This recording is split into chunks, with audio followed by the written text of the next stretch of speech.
Are you watching gay porn on your phone again? Shut up. Who the nerd is ringing the doorbell at this hour? Probably the neighbor coming to complain. Yeah, complain about not hearing enough sex sounds from your apartment, Fred. What the fuck is this? Guys, you better come take a look at this. There was no one at the front door, but I found a weird little box. If you press the button, you'll receive $1 million, but a random person in the world will die. Wow, careful. It could be a bomb. That's insane. Don't touch it. A mill. And some random dude dies. Who cares? That's murder, Thomas. That's a lot of money, but it's messed up too. Let's talk this through. We can't just press it and kill someone. It could be a little kid or a pregnant woman. Sure, but it could also be a pedophile. Then we've done the world a favor. It's random. It could be anyone.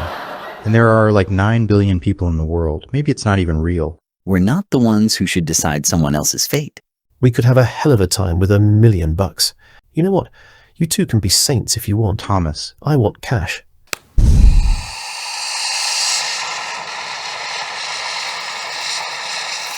Holy shit. It worked. What are the odds, dude? Whatever. Money's money.